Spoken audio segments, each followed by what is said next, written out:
Telangana Congress MLA nude call ఉచ్చులో పడ్డారు. Nakrekal MLA Vemula వీరేశంకు న్యూడ్ కాల్ చేశారు సైబర్ నేరగాళ్లు. కొన్ని నిమిషాల పాటు స్క్రీన్ రికార్డ్ చేసి డబ్బులు డిమాండ్ చేస్తున్నారు కేటుగాళ్లు.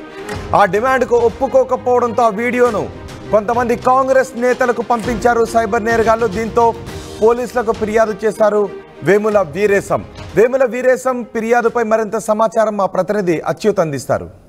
నల్గొండ జిల్లా నకరేకల్ ఎమ్మెల్యే వేముల వీరేశంకు రాత్రి సైబర్ నేరగాళ్లు కూడా వీడియో కాల్ చేశారు. న్యూడ్ వీడియో కాల్ చేసి కూడా డబ్బులు డిమాండ్ చేసిన పరిస్థితి ఉంది.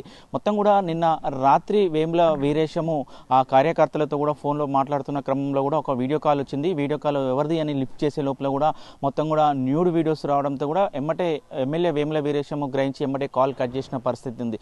కట్ చేసిన తర్వాత కూడా మళ్ళీ కాల్ చేసి కూడా ఆ డబ్బులు డిమాండ్ చేసిన పరిస్థితి ఉంటుంది. ఎమ్మెల్యే వేముల వీరేష్ని ఆ డబ్బులు డిమాండ్ చేశారు. డబ్బులు డిమాండ్ కూడా స్పందించకపోవడంతో కూడా ఆ ఏదైతే స్క్రీన్ రికార్డు ఆ వీడియో కాల్ లిఫ్ట్ చేయడం ఎమ్మటే అంటే ఒక 2-3 క్షణాలే లిఫ్ట్ చేయడంతో కూడా ఎమ్మటే కట్ చేసిన ఆ స్క్రీన్ షాట్లను కూడా మొత్తం కూడా ఆ అభిమానులకు ఏవైతే వేముల వీరేశము స్పందించకపోతే దానికి సంబంధించిన అభిమానులకు వాళ్లకు పంపినట్టు కూడా సమాచారం ఉంది. మొత్తం కూడా వేముల వీరేశము స్పందించి వెమ్మటే అవాకైన పరిస్థితి కనపడుతుంది. ఎమ్మటే స్పందించి కూడా ఆ సైబర్ క్రైమ్ కూడా కంప్లైంట్ చేసినటువంటి పరిస్థితి. మొత్తం కూడా దీనికి ఆ ఎమ్మెల్యేలకు కూడా సైబర్ నేరగాల నుంచి కూడా బెదిరింపులు తప్పడం లేవని కూడా చెప్పుకోవచ్చు. మొత్తం కూడా ఆ న్యూడ్ వీడియోస్తో సహా అవన్నీ కూడా షేర్ చేస్తామని కూడా చెప్పడంతో మొత్తం కూడా కాంగ్రెస్ పార్టీ అందరికీ కూడా మేము షేర్ చేస్తామని కూడా అక్కడి నుంచి ఒకసారి ఫోను కానీ మెసేజ్ రావడంతో కూడా ఆ ఎమ్మెల్యే వెంటనే స్పందించి సైబర్ క్రైమ్ కూడా కంప్లైంట్ చేసిన పరిస్థితి.